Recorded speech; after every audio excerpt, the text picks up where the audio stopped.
జై శ్రీరామ్. అందరికీ నమస్కారం. వెల్కమ్ టు న్యూస్ అఖండ. నేను మీ కస్తూరి శ్రీధర్. మిత్రులారా, ఒకవైపు దేశమంతటా కూడా ఉమ్మడి పౌర స్మృతి అంటే యూసీసీ చట్టం పైన పెద్ద ఎత్తున చర్చ అంతా కూడా నడుస్తూ ఉంటే, మరోవైపు అస్సాం సింహం ముఖ్యమంత్రి హిమంత బిశ్వ శర్మ గారు ఎవరు ఊహించినటువంటి ఒక సంచలన నిర్ణయంతో దేశం మొత్తాన్ని కూడా తన వైపు అయితే తిప్పుకున్నారు. అస్సాం రాష్ట్రంలో ఒకరికంటే ఎక్కువ మందిని పెళ్లి చేసుకోవడాన్ని అంటే బహుభార్యత్వాన్ని పూర్తిగా నిషేధిస్తూ దేశంలోనే అత్యంత కఠినమైనటువంటి ఉమ్మడి పౌరస్మృతి బిల్లును అసెంబ్లీ ముందుకైతే తీసుకొచ్చారు.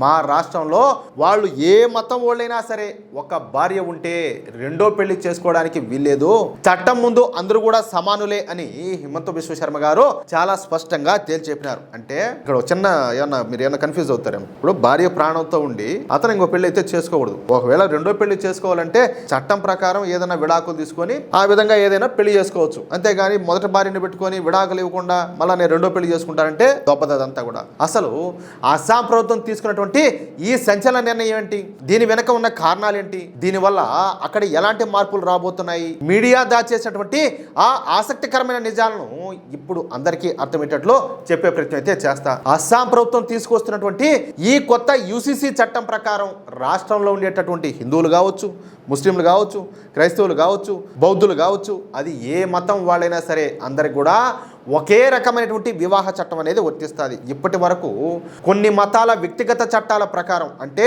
ముస్లిం పర్సనల్ లా లాంటి చట్టాల ప్రకారం ఒకరికంటే ఎక్కువ మంది స్త్రీలను పెళ్లి చేసుకునే అవకాశం ఉండేది. ఇక్కడ ఏంటంటే కొంచెం జాగ్రత్తగా ఆలోచించండి. ఇప్పుడు పెళ్లిళ్ళ విషయంలో కావచ్చు, పిల్లల విషయంలో కావచ్చు, లేకపోతే ఏమైనా మతపరమైన విషయాల్లో మాత్రం ఏది మాకంటూ మా మతానికంటూ సపరేట్గా కొన్ని చట్టాలు ఉన్నాయి, వాటిని బట్టి మేము ఫాలో అవుతాము అంటారు. అదే తప్పు చేస్తే ఏది దొంగతనాలు చేసినా, దోపిడీలు చేసినా, లేకపోతే అత్యాచారాలు చేసినా, లేకపోతే హత్యలు చేసినా, ఏం చేసినా కూడా సరే మాకు భారతదేశంలో ఉన్నటువంటి చట్టాల ప్రకారం మాకు శిక్షలు విధించండి అంటారు. తప్పు కదా అది. ఇప్పుడు ఒక మనిషి రెండు చట్టాలు, లేకపోతే ఒక మతం రెండు చట్టాలు, ఇది ఏంది? ఇదంతా కూడా కాదులే. ఇప్పుడు ఈ దేశంలో ఉండే వాళ్ళంతా కూడా భారతీయులు అన్నప్పుడు భారతీయులందరికీ కూడా ఒకే చట్టం ఉండాలి కదా. ఒక్కో మతానికి ఒక్కో చట్టం ఏంది? అది తప్పు కదా అదంతా కూడా. కానీ ఇకపైన అస్సాంలో ఆ ఆటలు ఎంత మాత్రం కూడా సాగవు. ఒక భార్య ఉంటే ఆమెకు చట్ట ప్రకారం విడాకులు ఇవ్వకుండా కానీ, లేదా ఆమె బతికుండగా కానీ రెండో పెళ్లి చేసుకుంటే అది చట్టరీత్యా ఘోరమైన నేరంగా మారుతుంది. ఒకవేళ ఎవరైనా సరే దొంగచాటుగా రెండో పెళ్లి చేసుకుంటే వాళ్లకు కఠినమైనటువంటి జైలు శిక్ష, భారీ జరిమానా విధించే విధంగా ఈ చట్టాన్ని అత్యంత శక్తివంతంగా తయారు చేశారు. అసలు అస్సాం ప్రభుత్వం ఇంతటి కఠినమైన నిర్ణయం ఈ రోజు సడన్ గా ఎందుకు తీసుకోవాల్సి వచ్చింది అంటే దీని వెనుక ఒక పెద్ద సామాజిక కారణం కూడా ఉండాలి. అస్సాంలోని కొన్ని వెనుకబడిన ప్రాంతాల్లో, ముఖ్యంగా బంగ్లాదేశ్ సరిహద్దు జిల్లాల్లోనూ చదువుకొని కొంతమంది వ్యక్తులు ఒక 3-4 పెళ్లిళ్ళు చేసుకొని డజన్ల కొద్ది పిల్లలను కంటున్నారు. చూడండి, ఇదేమన్నా వాళ్ళకి ఏమన్నా తెలియకనో, లేకపోతే అమాయకత్వంతోనో, లేకపోతే వాళ్ళకంత మెచ్యూరిటీ లేకనో అనుకుంటే అదంతా కూడా పొరపాటే. ఇదంతా కూడా పక్కా ప్లాన్గానే జరుగుతుంది. ఆ తర్వాత వాళ్ళని ఏం చేస్తారంటే సరిగ్గా పోషించలేక, తిండి పెట్టలేక రోడ్ల మీదకి వదిలేస్తున్నారు. దీనివల్ల ఆయా కుటుంబాల్లో ఉండేటటువంటి మహిళలు అలాగే చిన్నపిల్లల జీవితాలు నరకప్రాయంగా మారిపోతున్నాయి. చిన్న వయసులోనే ఆడపిల్లలకు పెళ్లిళ్ళు చేయడం, ఈ బహుభార్యత్వం వల్ల మహిళల హక్కులు తీవ్రంగా దెబ్బతింటున్నాయని అస్సాం ప్రభుత్వం అయితే గుర్తించింది. మహిళలకు సమాన హక్కులు కల్పించాలన్నా, వాళ్ళ జీవితాల్లో వెలుగు నింపాలన్నా ఈ బహుభార్యత్వాన్ని అడ్డుకోవడం ఒకటే మార్గమని భావించి హిమంత బిశ్వ శర్మ గారు ఈ బిల్లును అయితే తీసుకొచ్చారు. కానీ ఇక్కడే మనం గతంలో జరిగినటువంటి చారిత్రక తప్పిదాలను, పాత రాజకీయాలను కూడా ఒక్కసారి అయితే గుర్తు చేసుకోవాలి. మన దేశానికి స్వాతంత్రం వచ్చిన కొత్తలో ఆనాటి కాంగ్రెస్ ప్రభుత్వం ఓటు బ్యాంకు రాజకీయాల కోసం కేవలం కొన్ని వర్గాల ఓట్ల కోసం చట్టాలను ముక్కలు వేసేసింది. హిందూ వివాహ చట్టాన్ని మార్చి హిందువులకు ఒకే పెళ్లి నిబంధన పెట్టిన నాటి పాలకులైనటువంటి కాంగ్రెస్ ప్రభుత్వం ముస్లిం పర్సనల్ లా బోర్డుకు మాత్రం బహుభార్యత్వాన్ని కొనసాగించే విధంగా మినహాయింపులంతా కూడా ఇచ్చినారు. అంటే ఈ పార్టీకి ఓన్లీ ఓటు బ్యాంకు అట్లా. అంటే ఒకే దేశంలో హిందువులకేమో ఒక చట్టం, ఇతరులకేమో మరొక చట్టాన్ని పెట్టి హిందువులకు ఘోరమైన అన్యాయం అయితే చేశారు. ఈ అసమర్థ విధానాల వల్లే మన దేశంలో కొన్ని దశాబ్దాలుగా ఒకే రకమైన చట్టం అమలైతే కాల. అప్పట్లో కాంగ్రెస్ పార్టీ చేసినటువంటి ఆ చారిత్రక తప్పిదాన్ని, ఆ నయవంచనను ఇప్పుడు బీజేపీ ప్రభుత్వాలు ఒక్కొక్కటిగా సరిదిద్దుకుంటా వస్తున్నాయి. ఇక్కడే ఒక కీలకమైన ట్విస్ట్ కూడా ఉండాలి.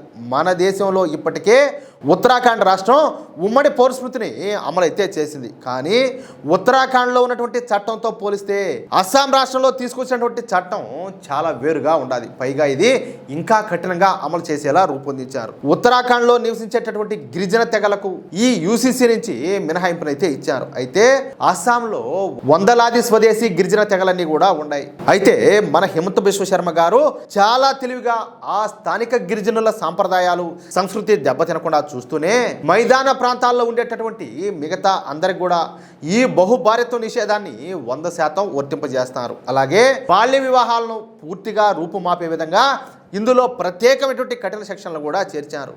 ఈ కొత్త చట్టం ద్వారా మన హిమంత బిశ్వ శర్మ గారు కేవలం మహిళల హక్కులను కాపాడమే కాకుండా రాష్ట్రంలో ఉద్దేశపూర్వకంగా జనాభా సమతుల్యతను దెబ్బతీస్తున్నటువంటి శక్తులకు గట్టి చెక్ అయితే పెట్టారు. అక్రమ వలసల ద్వారా అస్సాంలో జనాభాను విపరీతంగా పెంచేస్తూ స్థానిక అస్సామీ సంస్కృతిని, హిందూ జనాభాను నాశనం చేయాలని చూస్తున్నటువంటి దేశ వ్యతిరేక శక్తుల ఆటలకు ఈ చట్టం ద్వారా శాశ్వతంగా ఎండ్ కార్డ్ అయితే పడబోతోంది. చట్టం ముందు అందరూ కూడా సమానులే అని చెప్పేసి నిరూపిస్తూ దేశంలోనే ఒక సరికొత్త విప్లవానికి అస్సాం ప్రభుత్వం శ్రీకారం చుట్టింది. నాటి పాలకులు భయపడిపోయి వదిలేసినటువంటి సమస్యలను హిమంత బిశ్వ శర్మ గారు ఇప్పుడు ప్రాక్టికల్ గా పరిష్కరించి చూపిస్తున్నారు. మన నరేంద్ర మోడీ గారి నాయకత్వంలో నవభారతం ఏ విధంగా దూసుకుపోతుందో చెప్పడానికి ఈ నిర్ణయమే ఒక పక్కా ఉదాహరణ. మరి హిందూ ముస్లిం అని తేడా లేకుండా మహిళలందరికీ రక్షణను కల్పిస్తూ బహుభార్యత్వాన్ని నిషేధించినటువంటి అస్సాం సీఎం హిమంత బిశ్వ శర్మ గారి ఈ పవర్ఫుల్ చట్టం పైన మీ అభిప్రాయం ఏంటో కింద కామెంట్ రూపంలో తప్పకుండా తెలియజేయండి. ఇలాంటి మరిన్ని జాతీయవాద నికార్సైనటువంటి నిజాలకు సంబంధించినటువంటి విశ్లేషణల కోసం ఇప్పుడే మన న్యూస్ అఖండ ఛానల్ను సబ్స్క్రైబ్ చేసుకోండి. జై శ్రీరామ్, జై హింద్, భారత్ మాతాకి జై.